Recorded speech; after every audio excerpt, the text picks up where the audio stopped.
at some point, I'm gonna have to log off and be gone from this whole thing, and no longer live in this space or participate in it and live fully in my normal life.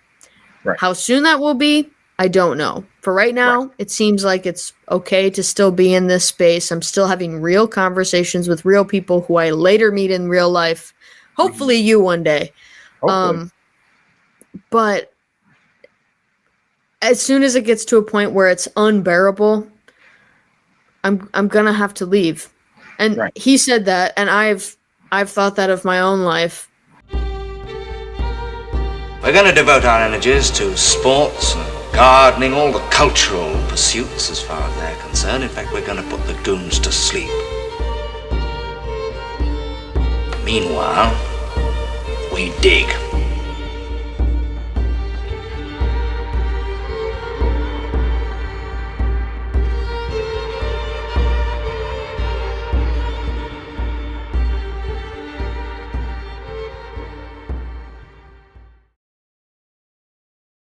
Greetings and welcome to the Anadromist. This is Byrne Power coming to you from Tbilisi, Georgia, as the summer is beginning to taper off. Can we hope for that?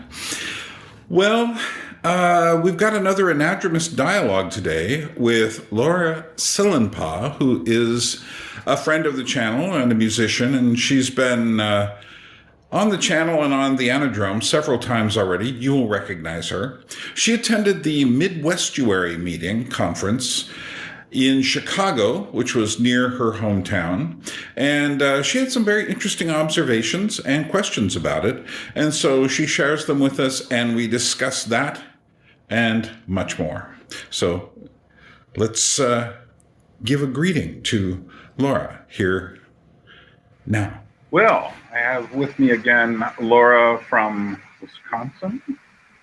It is Wisconsin. I get all those states mixed up because they're all just Great Lakes states. And it's a tendency to say that's not the Upper Peninsula. That's although I tend to get those two mixed up. Well, then there's a bit of Minnesota in there as well. Yeah, they only get the edge though. It's Michigan and Wisconsin and Ohio that fought for all the different borders of the Great Lakes. Right.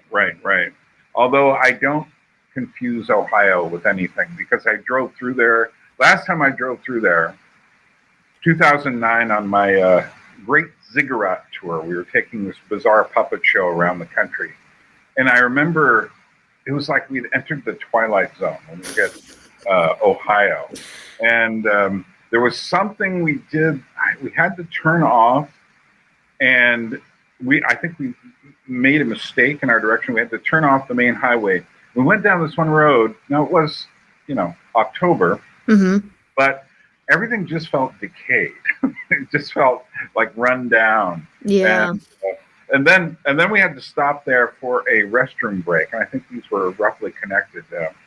And at the restroom break, we went into this big rest stop kind of place that had, lots of different little stores and stuff going on. Sure. And electricity was out. And I had to find the men's room in the dark because I didn't have a cell phone that had any sort of light on it. Yeah. But other people were there, and it was just such a bizarre experience. And that's my last Ohio moment. Wow. But it just the future of America was already being played out there. Yeah. So, how is your life up there these days? My life it's pretty good. My life is very busy in my job. I feel very married to my job at this point in my life. So I'm really stuck doing all that. But I did have the chance to go to Midwestuary, which got me. My brain has been thinking nonstop since. For those on my channel, before we discuss your adventures there, go for it. Why don't you explain, for those on my channel who are watching this and have no concept of what the estuary is or Midwestuary and all of that, why don't you explain what it is for people? So I think kind of the leader, or one of the main people who started the concept of an estuary was Paul VanderKlay and John Van Donk, or John Van Dun, something like that. Another Dutch guy, Dutch Reformed pastors. And the idea is the estuary, very similar to your name, Byrne, as the Anadromist, kind of swimming upstream. The estuary is where the salt water and the fresh water meet. And so the idea of it is being able to have hard conversations in a free and open manner across many different viewpoints. So people gathered together in a space, in a small group setting, and pulling out hard topics that we're all facing living in the times that we live in, and being able to openly discuss them with one another. And it's not about debate, like winning and losing. It's more so about the conversation itself. And so they threw together an event, and it was held in the Midwest, so they name it Midwestuary. And the focus was, let's try and do small groups as like a conference type thing, and then also have some panel speakers to get people to come to the event. And so that's what went down just last weekend in Chicago. Right. Oh, so that was pretty close to you, right? Yeah. So it was in Chicago itself, or in a suburb, or? It's in a suburb. It was in Elmhurst. So, which is like, with Chicago traffic, 30 minutes, 40 minutes outside the city or so. Yeah. Yeah, well, I've been watching some videos. I haven't started seeing the actual videos coming out of there yet, but I've watched Christian Baxter's redux of it, Yeah. And so tell me, evidently, as you've been telling me, that this made you think quite a bit. About what, pray tell? Well, it was interesting because there was quite a mix of people there. And I had attended a previous sort of corner of the internet, symbolic Christian adjacent event that was put on by Jonathan Peugeot's team a year ago. Symbolic. The Symbolic World Summit. Right. And so the first thing I had coming out of it was like, if that event was Orthodox, this one was Protestant. Right.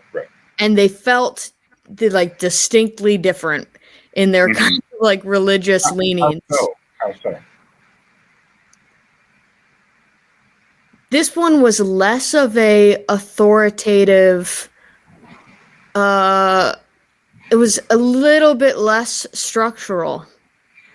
So it felt more like a community of belief as opposed to like a hierarchy of a church, passed down from one authority to the other, even though, there were still speakers who were these higher like authorities, I guess. Like a big difference between the two was this one, the panelists and the people who came to give keynote speeches just walked amongst the goers of the whole conference. And some of them even participated in the small group breakout sessions, which was very interesting. I think that was a cool idea, because it gave them an opportunity to experience the event as an event goer as well, and that was pretty unique. And the church where it was held, it was a Christian Reformed church. It was like an auditorium in its setting. So there was like a big stage and a piano up on the stage and some drums, and then like really nice theater seats. Like if anyone had ever complained about pews, I guess this would be the church where you would go for a more comfortable seat, because it felt like you're at the movies, Yeah, that's really funny to me. We can talk about this later when you wanted to talk a bit about the state of Christianity in America, but this whole thing of like these large churches with the big theatrical seating and stuff, there's something about that is kind of odd, but we'll get it. I mean, it definitely it's funny because I guess it's the sanctuary, right? But it was referred to in my mind. I'm like, oh, the auditorium. We're going into the auditorium, because it just doesn't. Yeah, it doesn't look like a stage, or it looks like a stage. It doesn't look like a sanctuary with an altar. So, and I think you kind of either have a altar or you have a stage. I kind of think you have to pick. So you're talking about people like Roger and John Vervaeke, yeah, and Jonathan Peugeot and Paul and others going off into these estuary groups. Yeah, and then just being a part of the group, not being within the group, you're not special.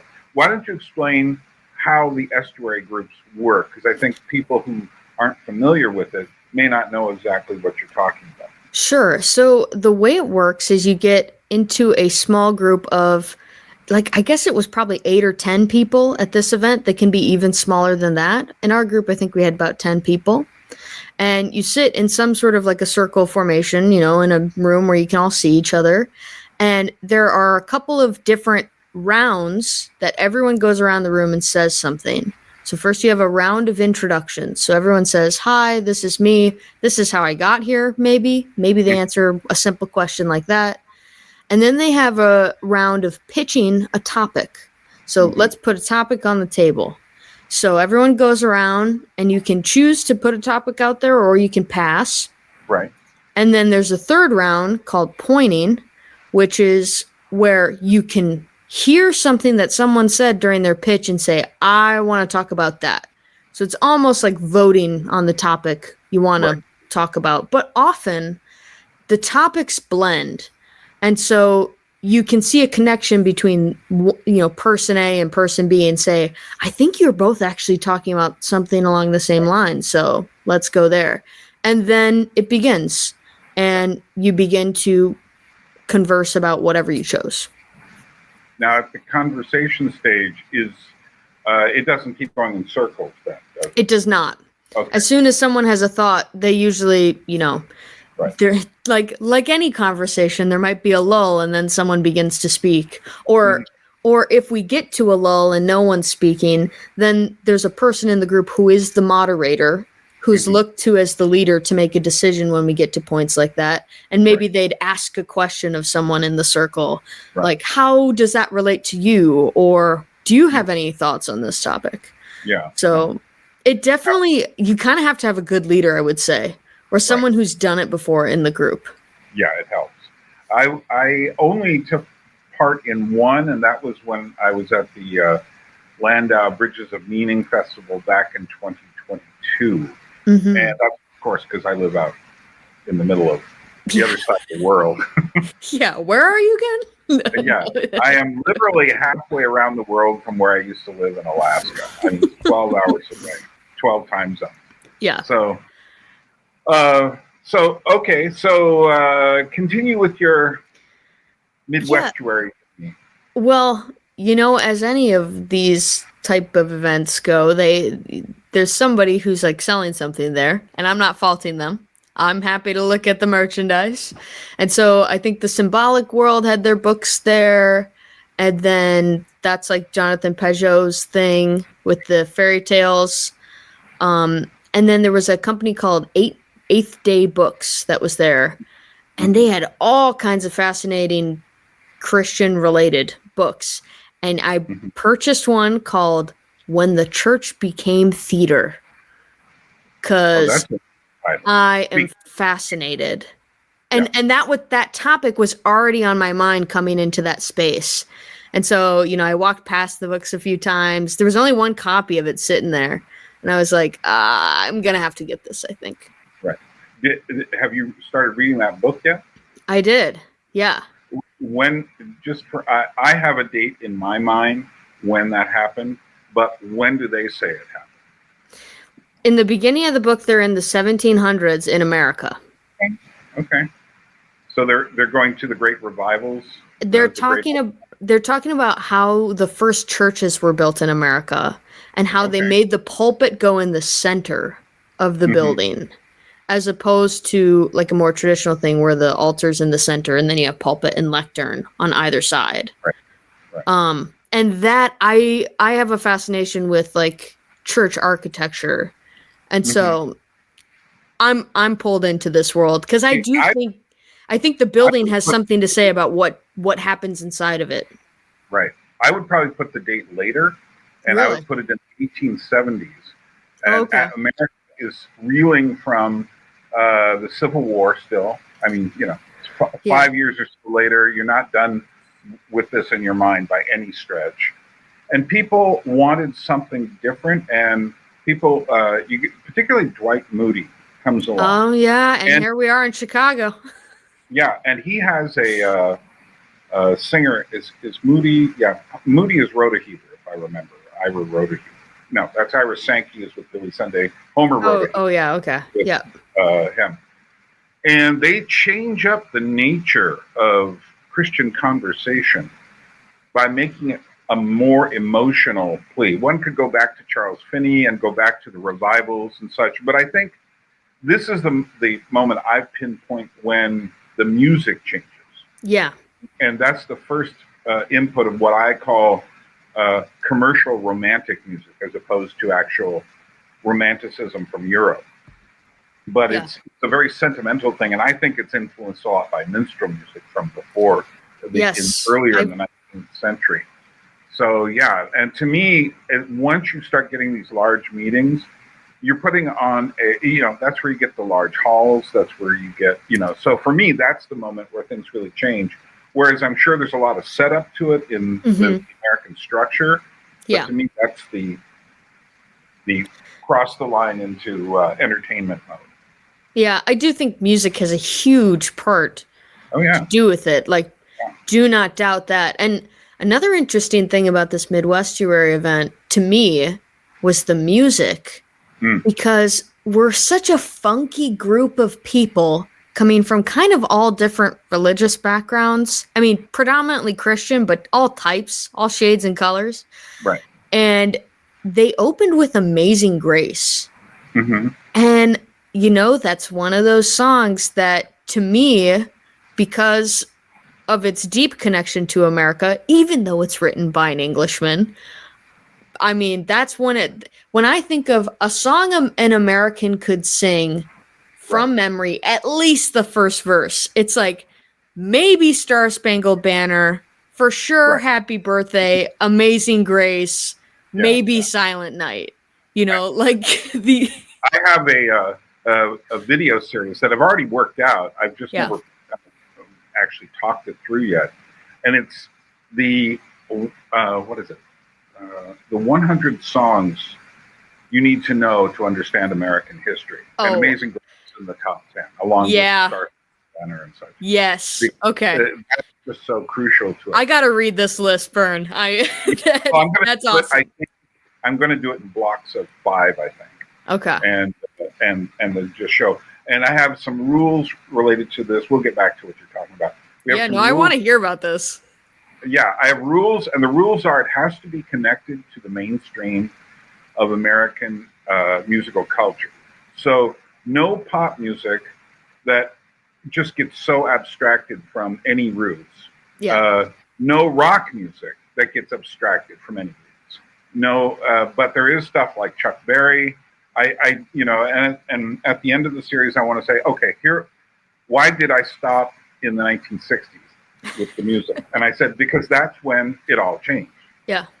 So after that, you have a very different sort of thing. But I go into a lot of different musical subjects, and I say, are there any songs that have been written since the 1960s that would be candidates for like a really classic American song? And one of the songs I point out is Tom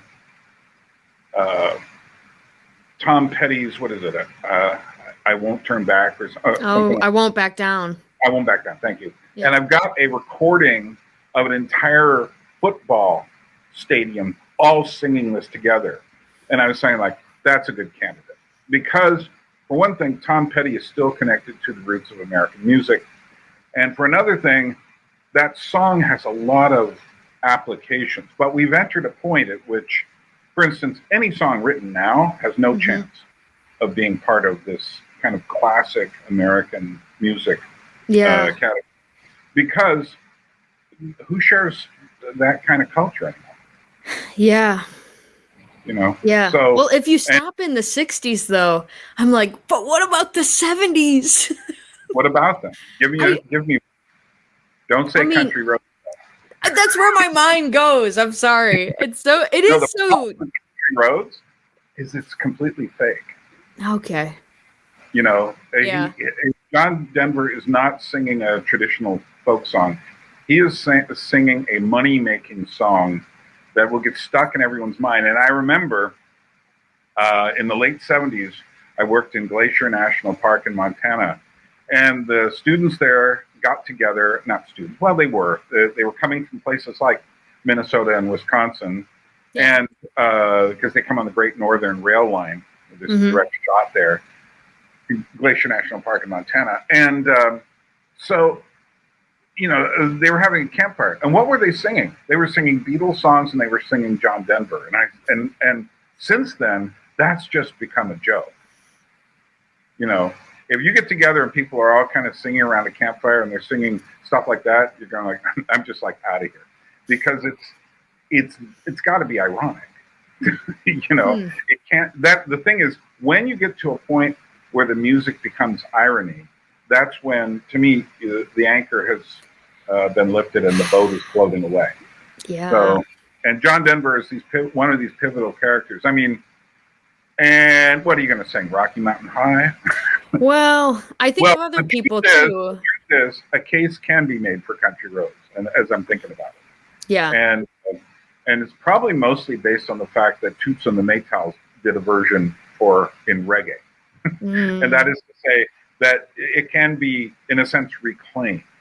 But I don't think it can be now at the moment, because we don't have, part of the reason I want to make this is because it's like, I recognize there are lots of people who have no clue of what the roots of great American music are.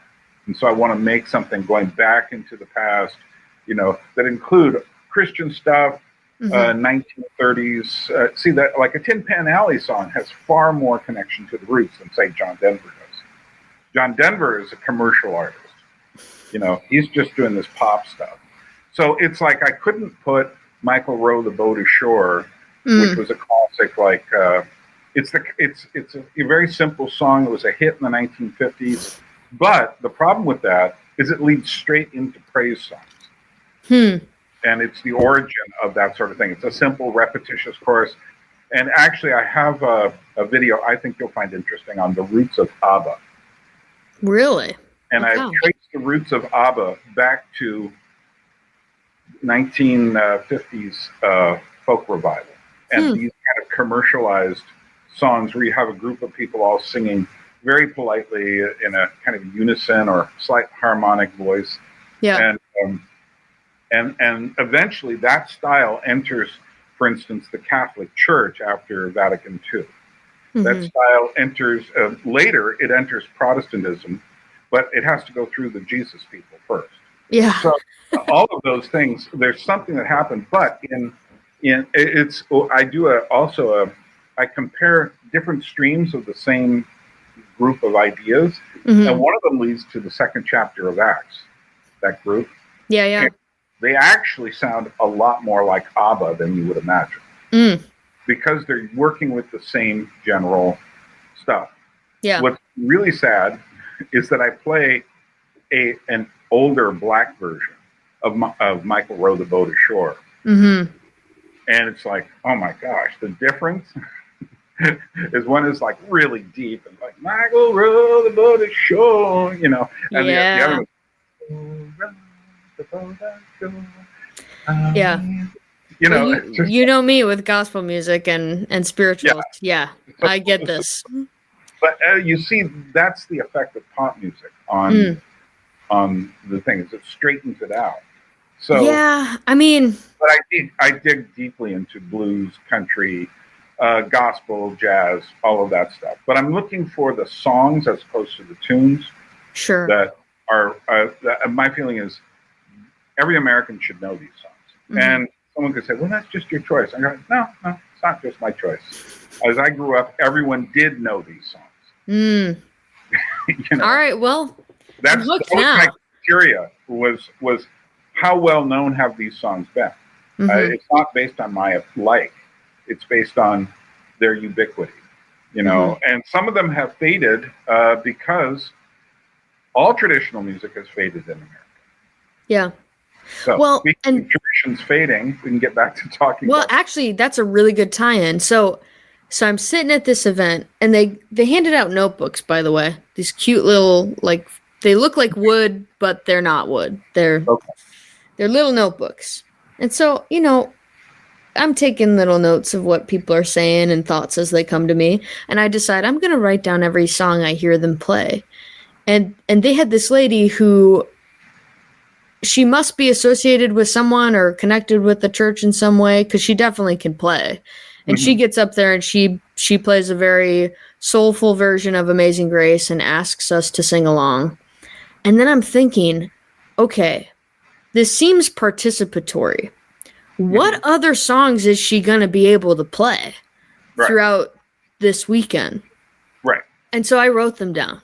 So I'm going to go back so I remember what they all are. Because go ahead. it's just interesting. Because I would be very interested. Because I think one of the problems is that the whole praise song industry has so scrubbed a lot of the older songs from our vocabulary, musical vocabulary, that and then people under, say, 40 have a hard time remembering anything because they are so kind of like their brains are so clogged with pop, rock, Taylor Swift. Yeah.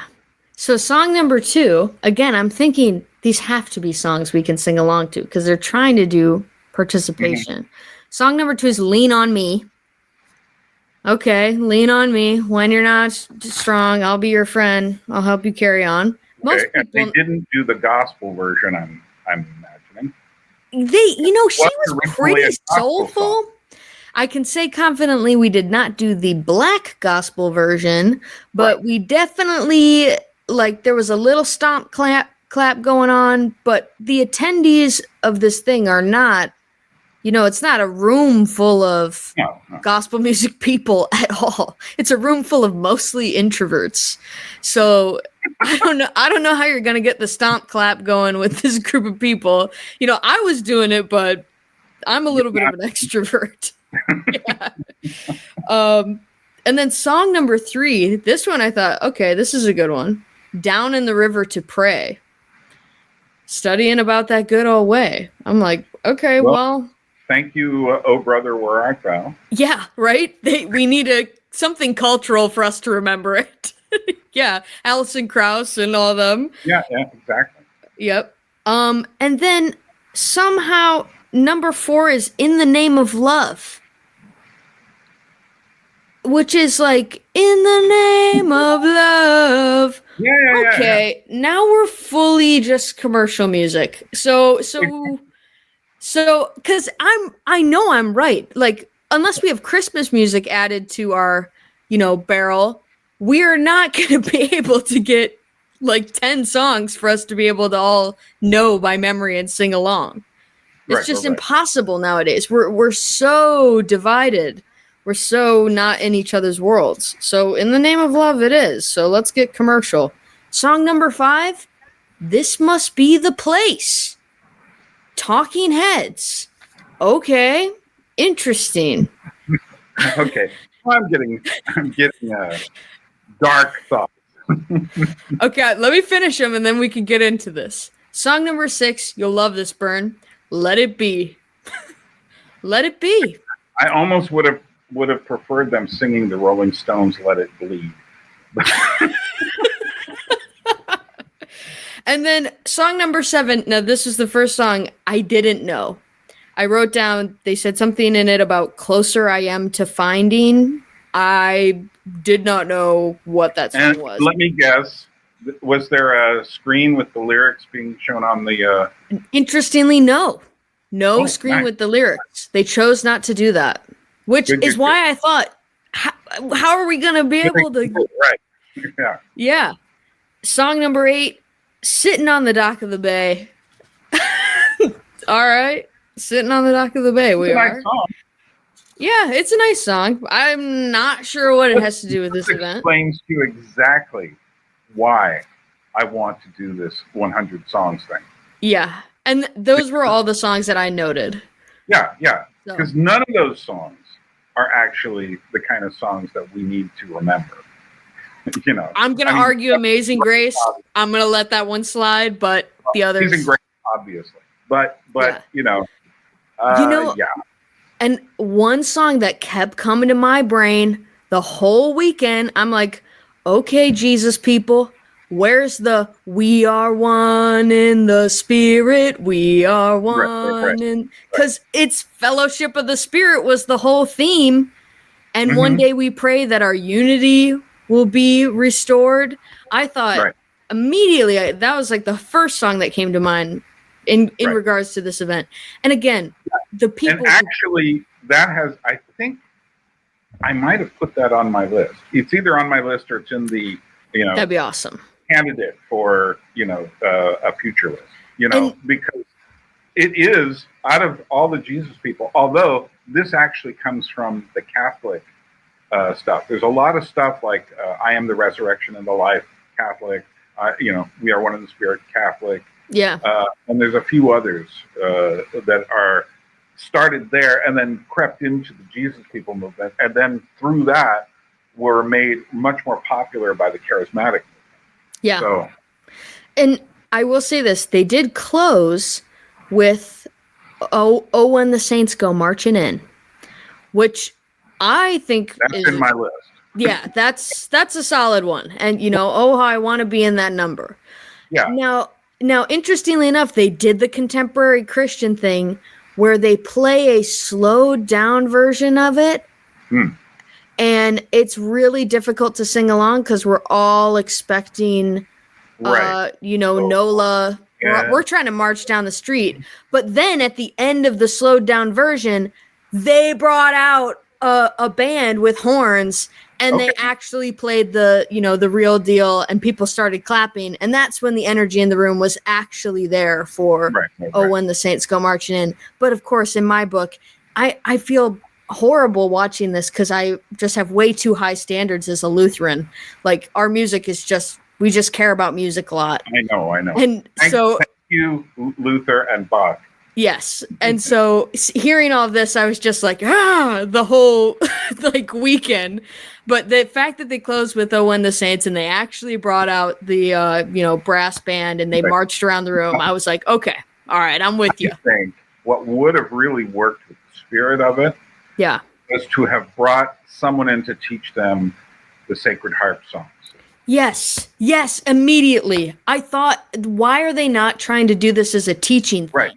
Well, here's the thing, though, and I've actually just been thinking about this as we're talking. I was thinking, I need to do something about aesthetics, and that is to say, and this is particularly true of Protestants, less so of the Orthodox and the Catholics, although the Catholics have kind of fallen into this trap too, where aesthetics simply don't matter anymore. Yeah. You know, and you walk into a church and there's little felt drawings from some child on there, or, you know, the walls just scream blank at you, you know. And so I think that we need to think about aesthetics, and the very song choices and such shows me there was no one thinking about aesthetics here. You know, no one, you know, I mean, if you'd asked me what kind of songs you would sing, I would have, or you would have dozens of songs. Yeah. Or, you know, and then we would have had to negotiate the problem of, well, what about the words? Yeah. And again, too, it's how the song is placed in the space, right? So if we have a stage and we're all in a theater, it does kind of feel like we're watching your show. Exactly. Right? And so if you ask us to sing along, but we don't really know you, and you haven't established that connection, you know, some artists are really good at doing it at a concert. You know, I mean, see everybody online, see Byrne's Taylor Swift video. Like, some people are great at connecting with the crowd and can draw them in and make them sing. Yeah, there are very few people who can do what Taylor Swift does with like 80,000 people in a stadium. Yeah.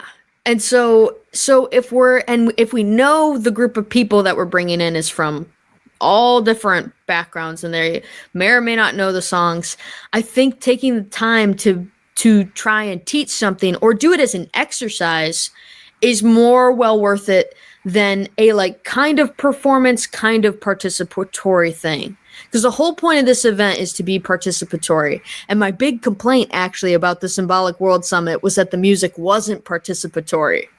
You know, Well, it was isn't in the Orthodox tradition. and that makes absolutely, and that's why that one was Orthodox and this one was Right. Protestant. But the thing is, the difference is they emphasize something very different. And they emphasize more the mystery of God and the beauty of the music.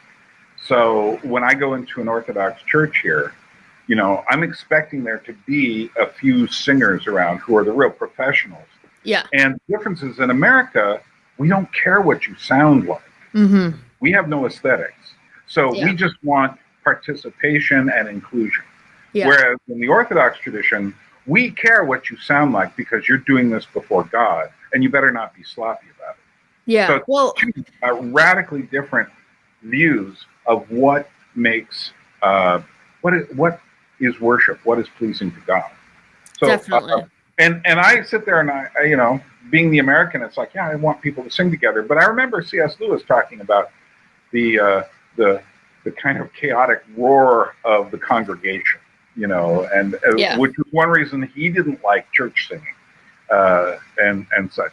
So there's that. And then on the other hand, now this was solved by the great tent revivals and stuff, particularly the Great Awakening and the Second Awakening, because all this like pretty frisky music was being done outside of the church. Now later they would bring this in, but it still wasn't what they would do at these revival meetings, which the images I've seen from paintings and stuff from that period show people dancing in circles and, you know, lots of clapping. And Charles Finney describes, you know, people like shouting and going hello and all of this stuff. So, on the other hand, in the Orthodox tradition, particularly if you're Protestant, you're going like, can we sing? Yeah. But I think the Sacred Harp shape note singing would have solved the problem. Because for one thing, it's always done in a square with four basically equal groups in chairs facing each other, which kind of fits with the spirit of estuary. Yeah. And then there's a person who leads you who will explain how it's done ahead of time. And it's pretty easy once you can figure it out. Yeah. Again, like I say, I think the great weakness, I mean, to me, if you've got really good music, that's going to keep your faith strong.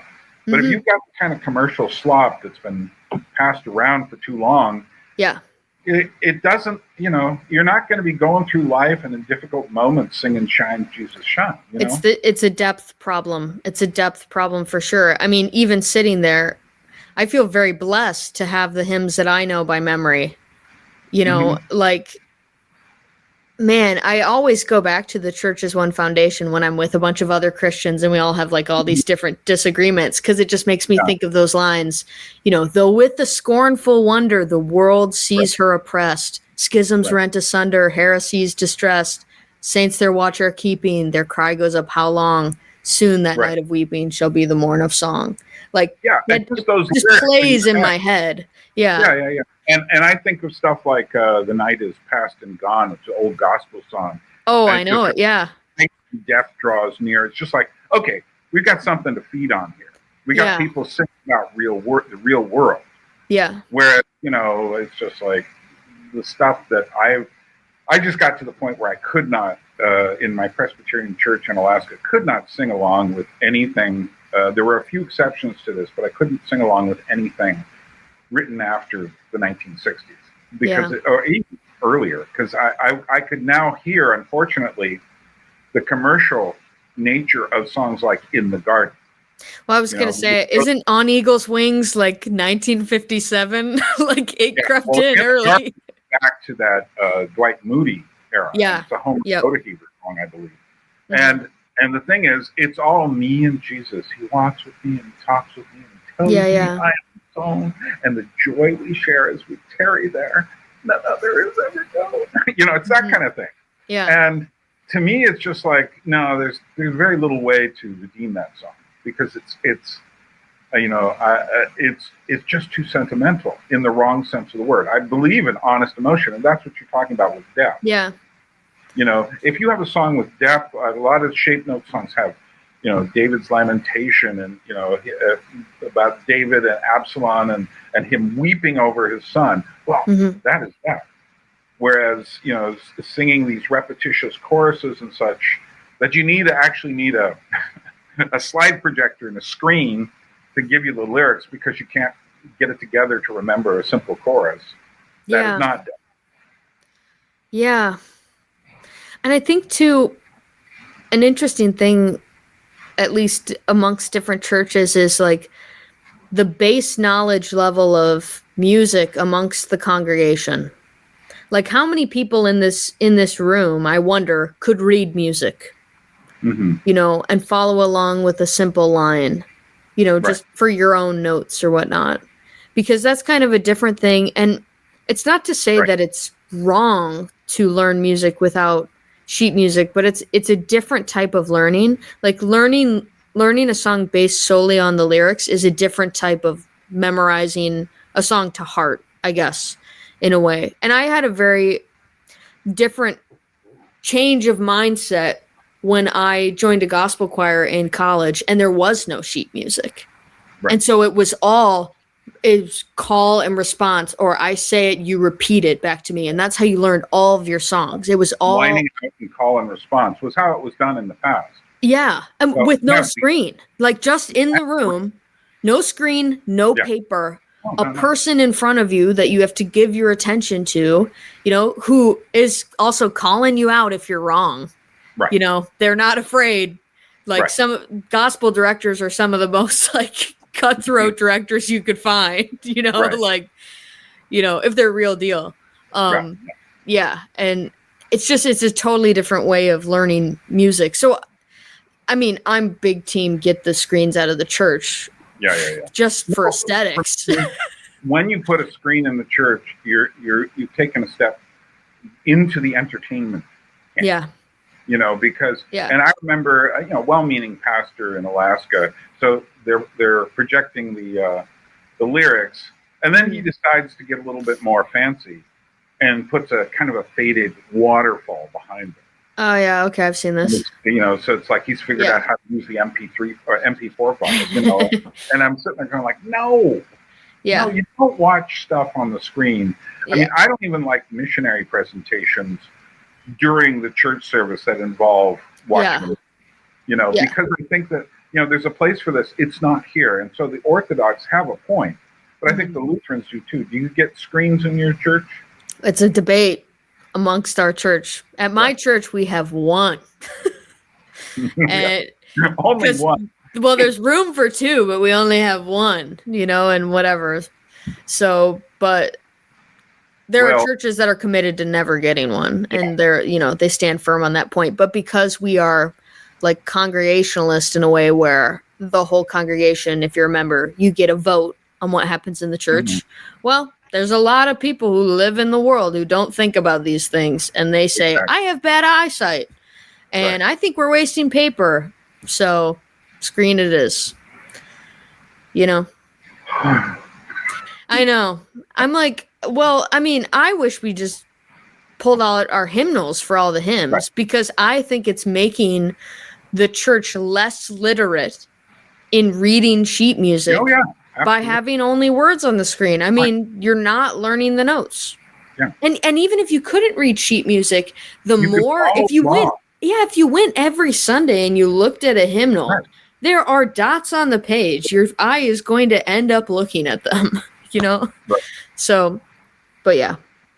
Well, I think the difference is that when you're reading a hymnal, a good hymnal, and there's a lot of bad hymnals these days. When you're reading the hymn out of the hymnal, you're in the church museum. Yeah. When you're watching the screen, you're in the church theater. This is a great comparison. Yeah. Because that's what's happened. Now, so there is a reason why people have the thing on the screen, and that's so that people say, yeah, but when you're looking down like this, you're not singing with your full. And I'm sitting there going like, well, if you wouldn't change the songs up so much and keep adding these kind of loosey-goosey new songs into the mix all the time, Yeah. we could get to know these by heart. Yeah. We should sing them You know, enough that we would know them. You know, the great thing about the hymnal, the great church music museum, is that, you know, I can sing a song like How Firm a Foundation. And I've heard it enough that I can just walk down the street and sing it. Yeah. You know? But, you know, I don't want to sing the new Hillsong songs in, you know, it's like, I believe, I believe. Okay, well, stop singing about it and just start believing. Yeah. Yeah, you wouldn't have to convince us. Apart from your reportage on the music at Midwestuary, which was really interesting, that was fascinating to me. What else did you notice? Well, I noticed, I mean, one of the biggest conversations, which I think when they post the video, that will be the one that gets like the most views and whatnot, was a conversation between Paul VanderKlay, Jonathan Peugeot, and John Vervaeke about large language model AI. Right. And really, what was most interesting about it, Vervaeke is so opposed to using large language models. Like, he was the most passionate person there, clearly. And he was kind of, it was like he was preaching, you know? And then he's sitting there with Paul VanderKlay, who is a preacher, you know, who is like a pastor. And I think that Paul just had like a slower sort of response to it. He was kind of just posing questions out there and letting John do his thing. And I mean, John Vervaeke must get like frightening emails from people, because he kept bringing it up multiple times, how he has people reaching out to him who believe that their AI chatbot has gone sentient, and they're trying to convince him to worship their God. And I think that is freaking him out. And it was very clear that that concept is freaking him out, you know? But meanwhile, both Jonathan Peugeot and VanderKlay are like, it's a computer. It's not a person. I don't give it personhood. And they kind of just drew the line in the sand there. Well, but Vervaeke said, but you treat it like a person, and you call it an agent. And so you're giving it personhood, you know? Paul, and for everything I like about Paul, whenever he uses the phrase algo to describe the algorithms, I'm always like, no, that's a name. Don't use algorithm. And you know, I just had this whole issue on YouTube where some entity called, ironically enough, Believe Music, which I believe is a misnomer. I think they believe money. Gave me a copyright claim on a song I know to be about 125 years old, and I have a recording from at latest 1912. So I tried to fight this. They rejected the thing. I'm saying there is nothing from that old that still has a copyrighted. So they rejected my dispute, and then they threatened to basically shut. If I didn't, I had to take the video down for this old scratchy 78 recording from France 120 years ago, we'll say. Wow. And then I was going to go all the way with this, and I went to YouTube, submitted to the proper address given by YouTube for submitting these things. I explained my whole thing. Now, they left the video up. It's on my Gravity from Above channel. It's called Cabaret Scenes from the old silent film Les Vampires. And it's not about vampires, it's about crime, but it was an old serial. But it has these cabaret scenes, and I've been researching this world of cabaret music and such from the 1890s and whatnot. So this was a short video, and I only used about a minute of this song. They said I could use it, but they wanted to claim it. That to me was just wrong. So I tried to fight it. I send in the final dispute letter to YouTube because I've been given 7 days to take it down. Now it's about 3. They immediately sent me back an AI response saying, sorry, we can't deal with this because it has not been taken down yet. And I thought about this anymore. So I just finally said, fine, just go ahead and, I'm not going to fight this anymore because it's clear there is no way to get in touch with YouTube. Yeah. There's no, and I wrote back a letter saying there is nuance here and heard nothing back from the AI. So that's the world we're moving into. But you're right. I mean, I think I've seen a lot of evidence of people who think they somehow have magically pushed open the sentience on ChatGPT or Grok or something. Yep. And that they have a special relationship to it. Now, there are those who take it into the personal relationship, but more and more I'm seeing that it's more than that. I think they worship it. Yeah. And I have a video I've decided I should do this pretty soon. It's called The Secret Origin of AI. And this is not about... Are you going to talk about the automata? Mm-hmm. Exactly. Yeah. So I'm going to take it back to ancient Egypt. And, that's awesome. You got to do that. Yeah. We just live in such a weird world. And people don't understand that when you let things kind of just be, they naturally move back towards a religious category. Mm-hmm. But in this case, there's something really demonic about the spiritual nature of AI. And I'm not saying that AI itself is demonic, but I'm saying there's a thing about when people cross that line into thinking the AI is somehow their personal machine that loves them.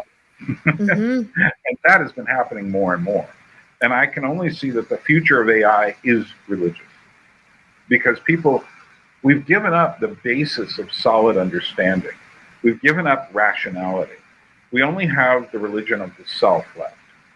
And most people don't have enough strength within the self. I mean, look at all the questions that people have about identity.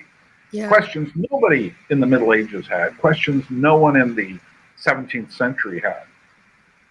Yeah. That now we have no idea who we are anymore. Mm-hmm. And this is all related to technology and philosophy as well. Yeah. But it's one quote from Vervaeke that I think will be interesting to you. And again, it's part of his whole talk. But one of the things he said that I wrote down was, the science of the future is theology. Mm-hmm. Which I thought, hey, I mean, we're saying the quiet part out loud now with a lot of this stuff. Right, I kind of felt we've been we've been teetering on the edge of it forever. Because anybody who has like eyes to see and ears to hear, we've been making movies about this stuff for years. Yeah. As if we don't believe in something like predictive programming or whatever you want to call it, it just means we are able to follow a storyline to its end.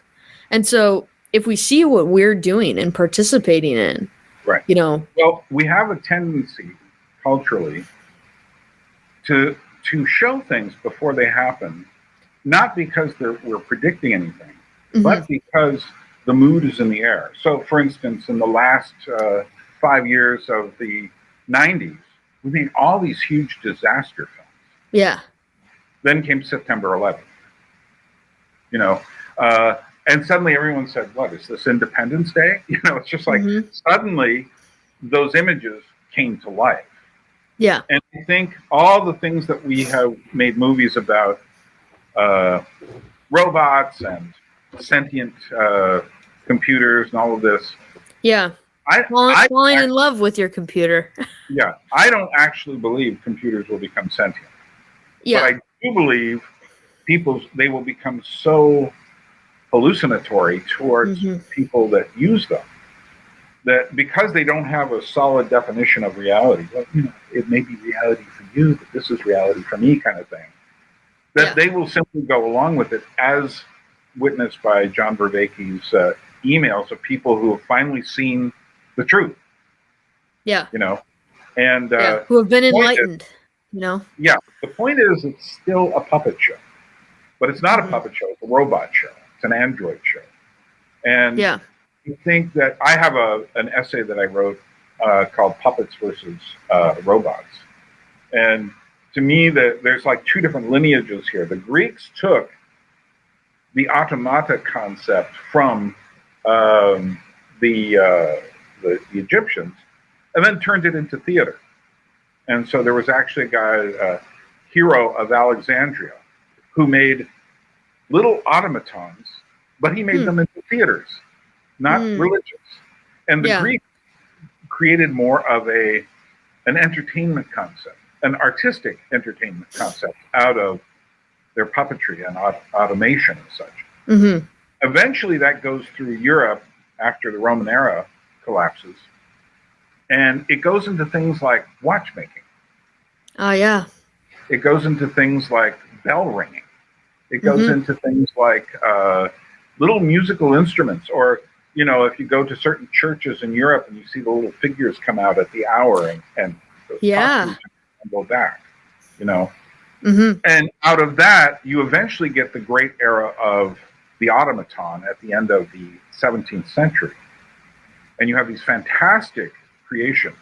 But it's all based on there's a reason why a lot of these things come from the clock-making zones of Europe. Switzerland, Western France, Southern Germany.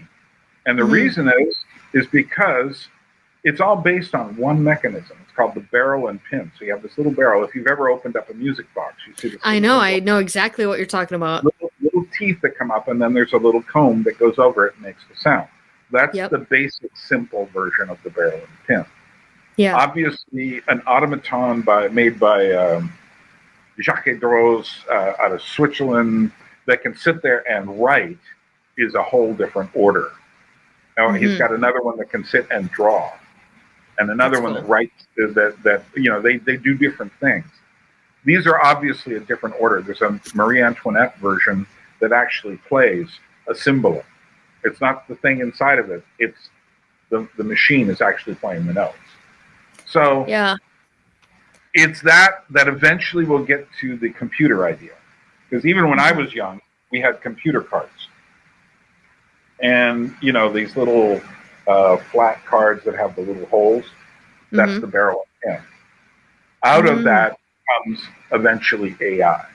Yeah. Because it's a this, not that kind of mechanism going through. So, but I think it all goes back to Egypt.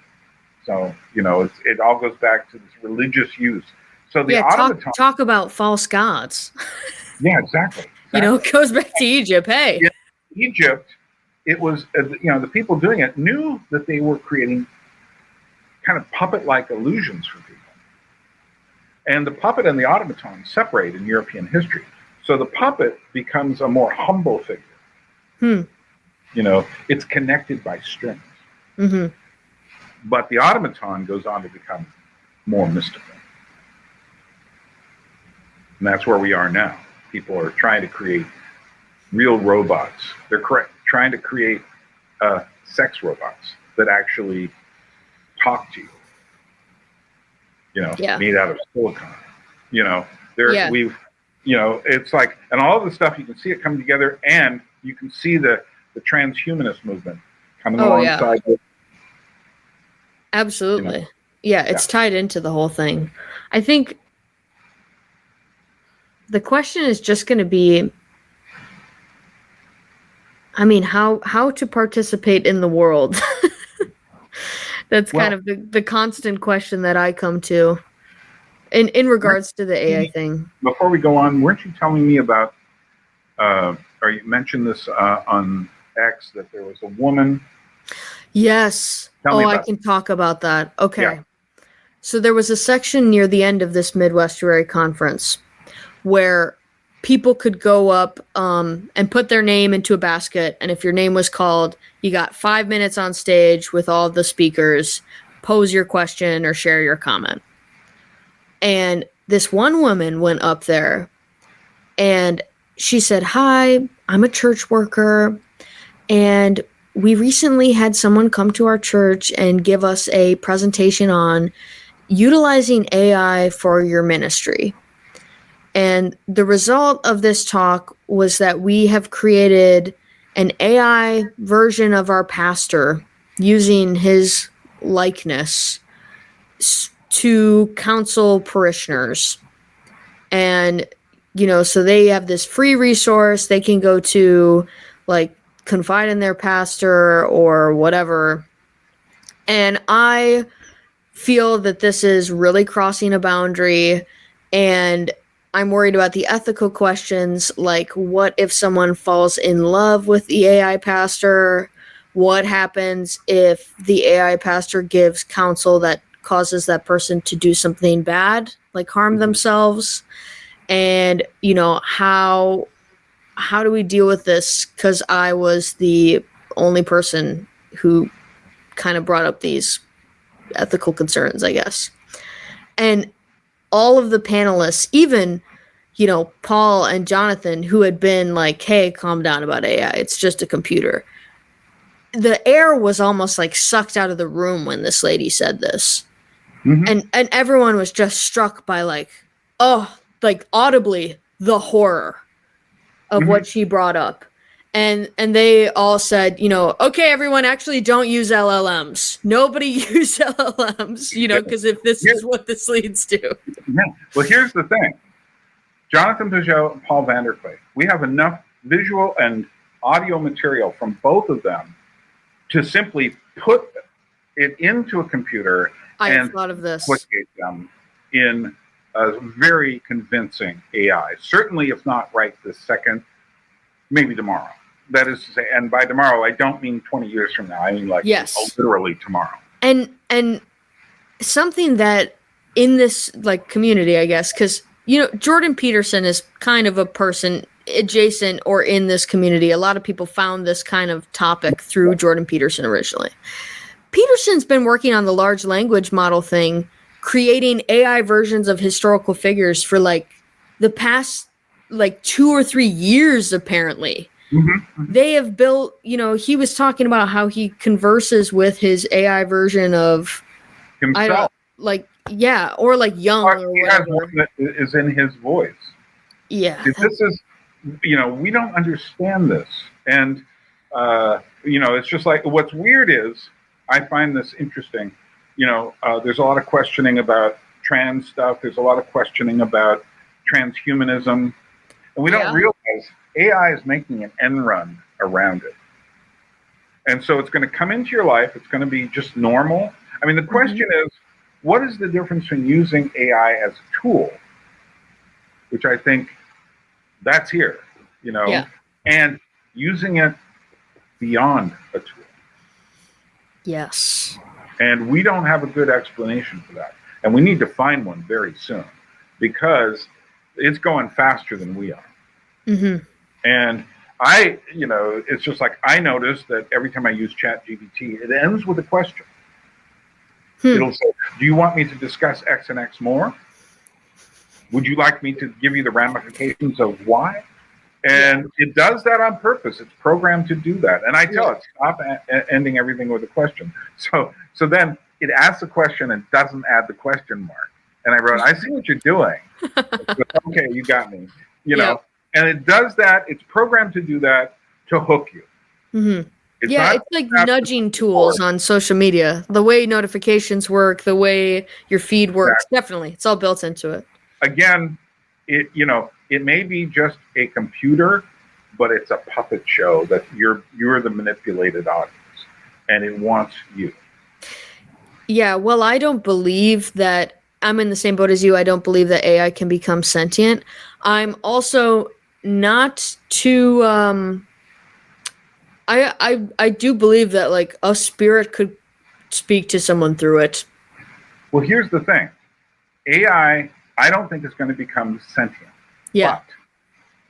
But I don't think we've got the people in our society, the way it is now configured, who are intelligent enough to tell the difference between artificial intelligence and real intelligence.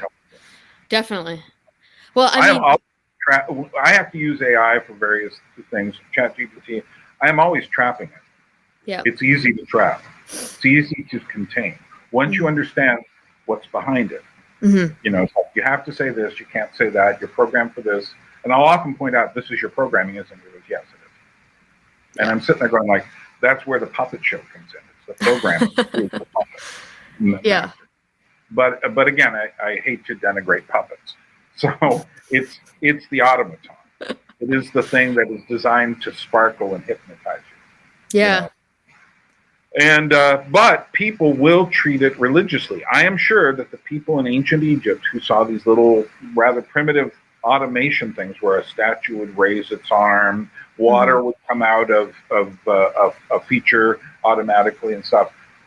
I'm sure that the people who saw that, most of them were convinced this was a miracle. And that is the principle by which I think people will treat AI. We're already seeing it. We're so untethered to the real world. Yeah. And also we're untethered to the real world and untethered from each other. Like exactly. The loneliness epidemic is feeding into this like crazy. I saw some video of a guy, you know, granted, you know, this poor individual did not seem like a very intelligent guy, but he just kind of talked about how he fed AI all his woes, you know, his worries and everything, and it gave him really great advice. I'm like, it probably gave you, you know, therapy 101, and maybe you've never talked to a human being who has given you that or said anything, and so now you're in love with it, you know. And he said that he was completely enlightened from the response it gave. Like, I love the AI. Another bit of programming. And I proved this. I have a piece on Substack where I went and proved this. I asked it, if AI was created back in the 1950s, how would it differ from now? And he said it would be more authoritative and less likely to compliment you. So what that means is today's AI is basically meant to always be a supporter for you, which means there have been people with insane ideas who have been supported to go through with those ideas because and again, it's the audience for the automaton. And the problem the church has is, you know, we have a lot of just normal people. They aren't trained to know the difference between the real show and the puppet show, you know. It makes me it makes me beg for more church authority though in these issues, where I'm like, we need to have a stance on this. You know, I get a little idealist with it. Jacques Ellul talks about this in his books on technology. He says, unfortunately, the church is always behind. You know, we are always kind of running to catch up, which is exactly why the church falls into the church as theater trap. Yeah. Because we didn't understand what a theater was. Yeah. We thought it was the same. Any building that houses, you know, the people of God is a church. Well, that's not any definition you get from the Bible. The Bible says where two or more are gathered in my name. You know, that's a church.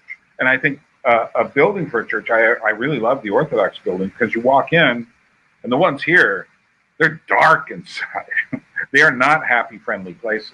They are places of where you're supposed to think about, you know, you're supposed to think about the darker things of life. You bring a candle and you light it for people who have died and for people who are in suffering and such, you know, whereas unfortunately, our American Protestant zone, it's like, you got to be positive because all things work to the glory for those who are in Christ Jesus, which many people then exert the last couple of words there in Christ Jesus and just make it a philosophy.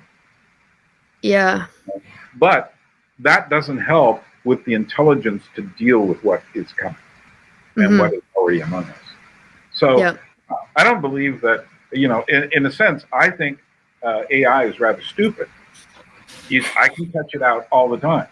I know, for instance, if I create an image, I say to myself, okay, this is what the kind of stuff they were looking at to create this image. And why do all the AI images feel so hollow and plastic, like that? You know? Yeah. So, you know, it's, to me, it's like developing, and this goes back to what we were talking about earlier. Christians, particularly Protestant, but also American Catholic Christians as well, have sacrificed any aesthetic sense. Protestants have done this largely in the mode of, we don't want any of this stuff clogging up our worship. Yeah, So a little iconoclasm. It's one thing to say that if you walk into a little, 150-year-old one-room church building in, somewhere out in the plains of Minnesota or something.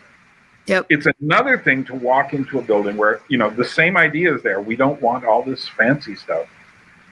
But what they have instead is, as Hans Rookmacher says, Christians refuse to think about aesthetic things. And he's always talking to someone saying, yeah, but we want, we just want the gospel. And he says, you have a hymn book. You have pamphlets that little church brochures. You have, you're going to paint the inside of your church. It's all art. Mm-hmm.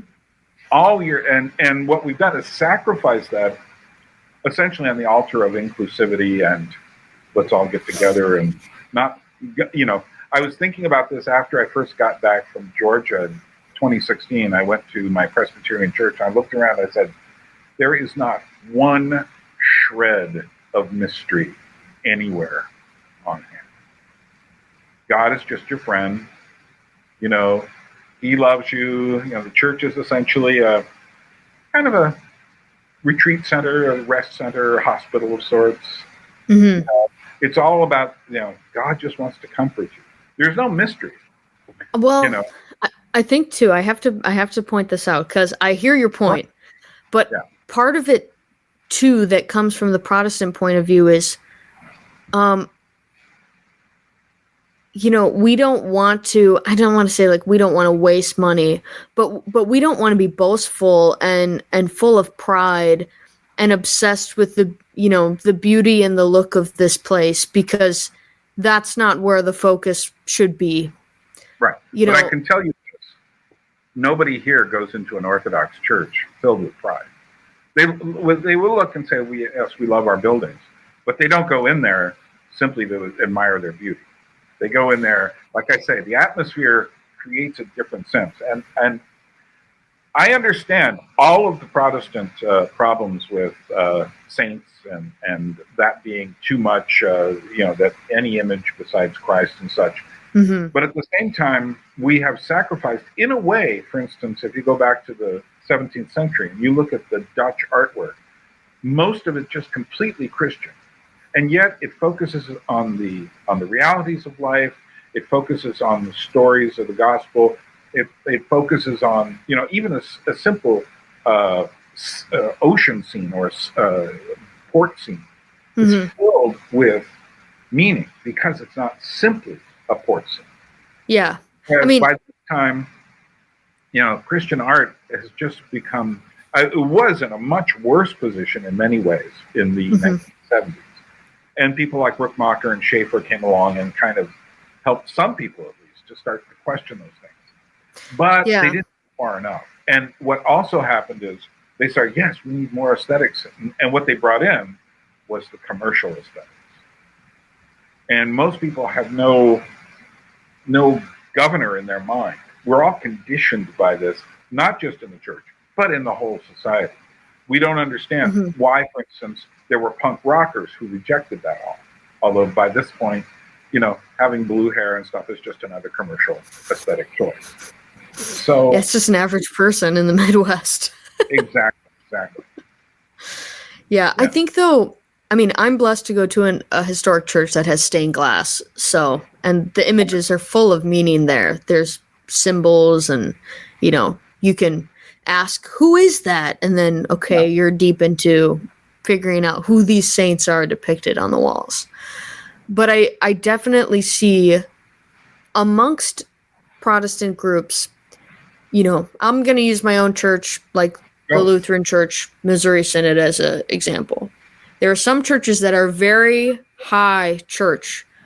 We would call them smells and bells. They still do incense and they wear the chasuble and whatever, and they proceed in, and then they have a recessional every service, not just like feast days. And then there are some that have a praise band, and not only do they sing A Mighty Fortress, but they also sing Shine, Jesus, Shine or something. Right. And the one that has the praise band, I think oftentimes the people who are in those congregations, and I hear this from people, they feel looked down upon by those who uphold the older high church aesthetics. And they feel as if it's like a fight of pietism, going on between the two of them. And the high church people, sometimes they are being a little, rude, and they're looking down on the people who sing Shine, Jesus, Shine, even though in both of these churches, they confess the same Book of Concord. We believe the same thing about the sacraments. We participate, in the same church. And I think because we're in America, we are old Lutherans, because we were the old Lutheran group that came from Germany, who were planted in America, which is a representative government. Like, this is going to either be our constant problem forever, or we are going to go with one of them, and then the other one's going to get eradicated or split off. And I don't think it's just us dealing with that problem. I'm just talking about us because that's what I live in. No, but that's also the state of the larger culture. That is to say, if you're one of these people who knows about art or knows about classical music or whatever, you're not like us normal people. Yeah. Oh my gosh. God forbid I know something cool. God, I get frustrated with that, because it's like, is that normal person thing? Yeah. Is a creation. Yeah. It's creation of the time. So it's a group creation, but it's also a commercial creation. So that it's just, okay, you like Lord of the Rings, we'll give you Harry Potter. You like Harry Potter, we'll give you Chronicles of Narnia. You like Chronicles of Narnia, we'll give you Twilight. Yeah, and the most fascinating thing I've noticed is that the low church people, so praise band people, when you bring in someone who's high church and let's say we perform something great, we perform a bit of, like, we do like a Bach cantata or something, some of the low church people look at that like a performance, and then they criticize the high church for doing such a, fancy church service. And they say, well, it's about worshiping God. It's not about a performance. Right. But then me, as a person who kind of, like, I would say I enjoy the high church liturgy probably more than the praise band. I can say it, not probably, I do. Right. And I come back and look and say, well, what is not a performance about having a band in church? Exactly. Like, what are we talking about? Why do you look at someone who can... definition of a performance. And in fact, I would say whenever you have a microphone, you already have a performer and an audience. Yeah. Yeah. Oh man, the microphone, that's another discussion, Byrne. We got to have a talk about what is amplification, but that's what makes the shape note singing so interesting. Yeah. Not that. Yeah. And many people will travel, hundreds of miles in the States to get to a shape note gathering because it's filled with something you hardly find anymore. Yeah. And that is this deep, deep songs with great tunes, with great lyrics that are Christian, that, this is a living. It's not part of the museum at that point. It's brought back out and saying, let's dust this off. Well, and a song can't survive unless it's sung, right? Unless it's living in the mouths and in the voice of someone, it doesn't exist. Yeah, and that's why I say, people will come into my house, not here, but back in Alaska. I have a whole wall full of records and CDs, 2 walls actually. And they'll say, wow, you have a lot of music. I said, there's no music there. Yeah. Those are all recordings. Yes. Yeah. Music takes place between people. It's a relationship in time between people. Yeah. And there's all sorts of other stuff related to that. But I think that which reminds me, there's a guy named Drew. I'd like to get you and him on at some point to talk about music. He's a musicologist, and I think the three of us cool. have a very interesting discussion. But I think that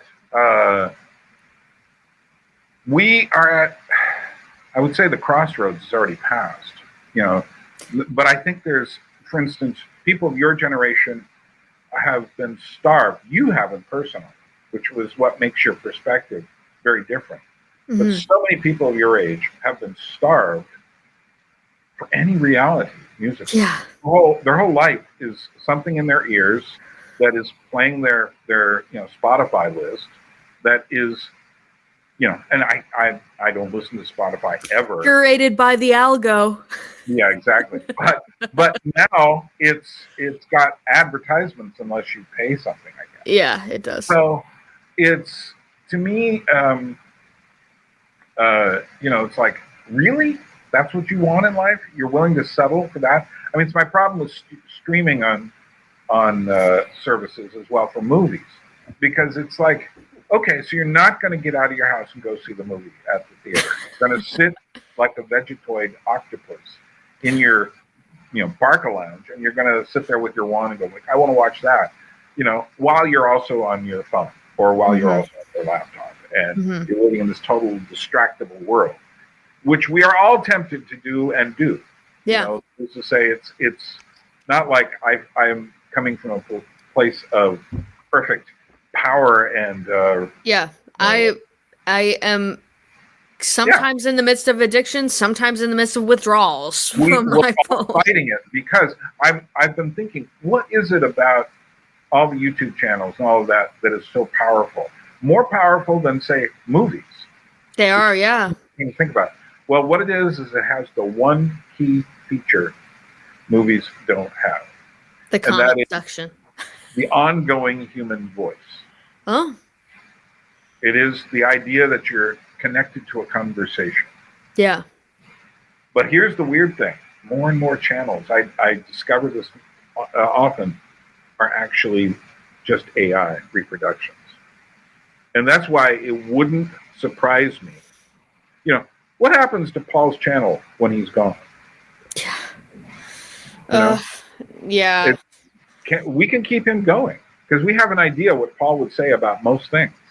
So we can run it all into a computer and there's a great and extraordinarily creepy movie, dark, horrifying movie made by David Cronenberg called Videodrome.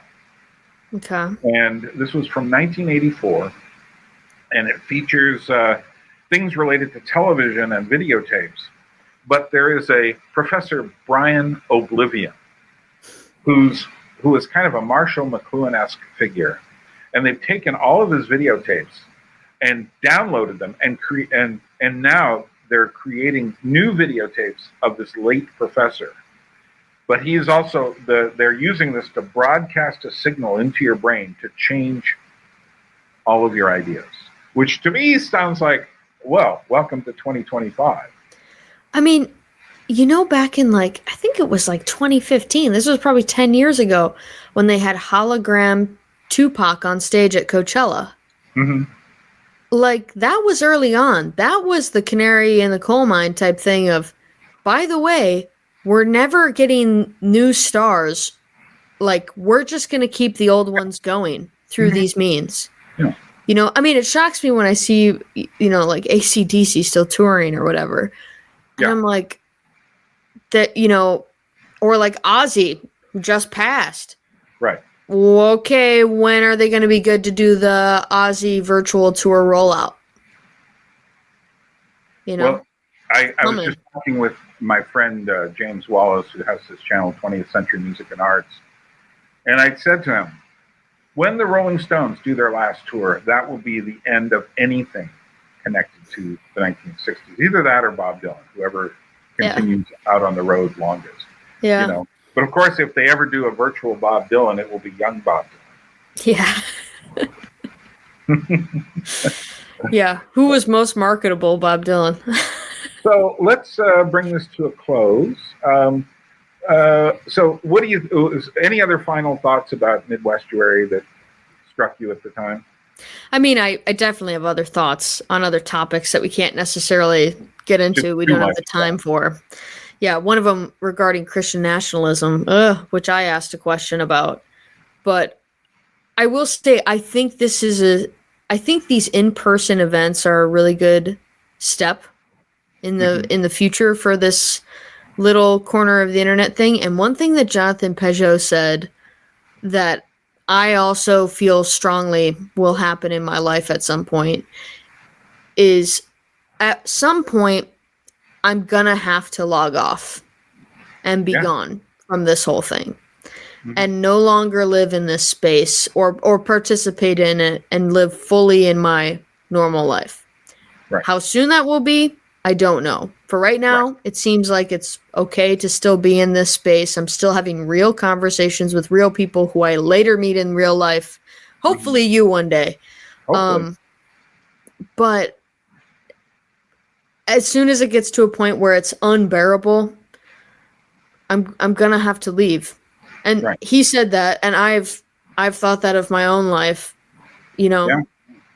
Well, too. The point is to have a network in reality. Yeah. That can sustain you. And yeah, I'm just trying to get out of my system all the stuff that I've been thinking about for years.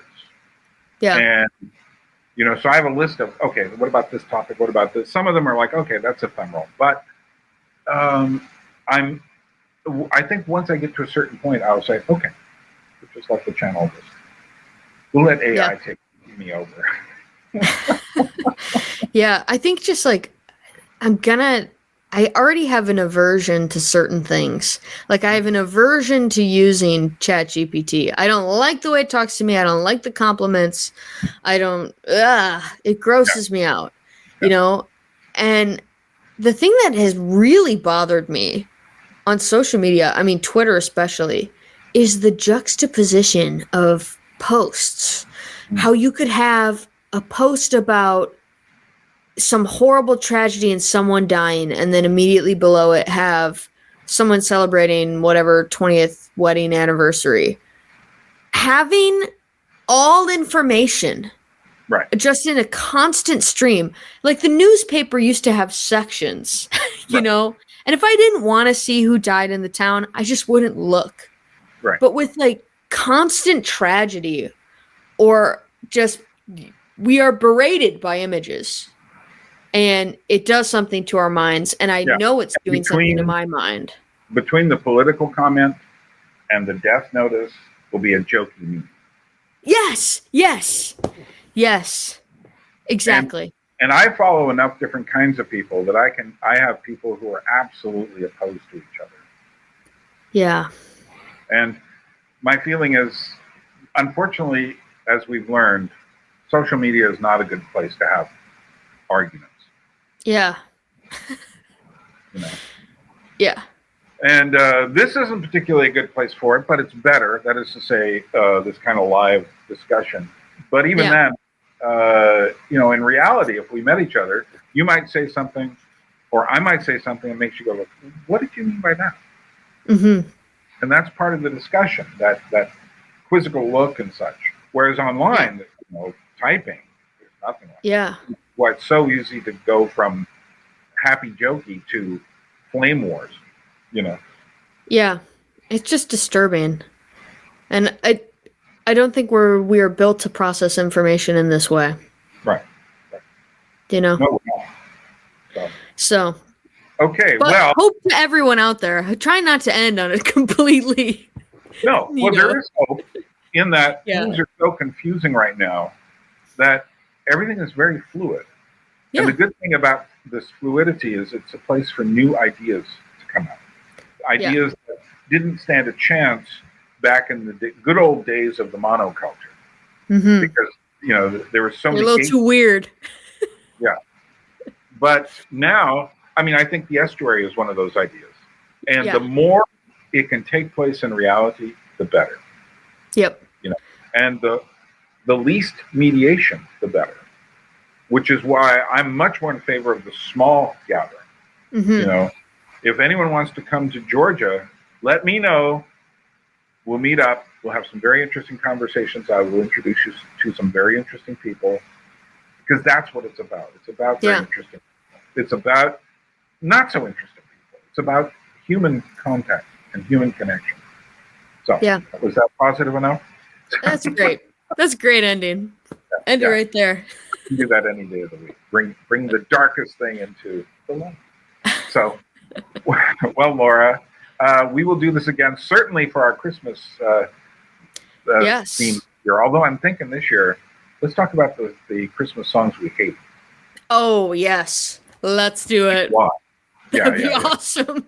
Because, the kind of, it doesn't matter what kind, but just, I was going to say commercial, but it could be a hymn that we hate as well.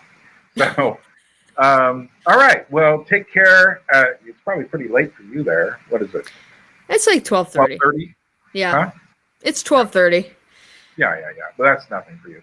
So, and it's 9:30 here in Tbilisi, Georgia, and we will talk again.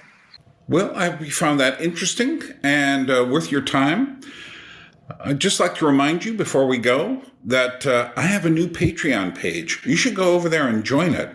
There's a lot going on there because it's going to be a center for all of my different channels and my writing and everything. And so a simple join, not for free, but for any price. I think the only price is about $6 right now because of how much they charge me.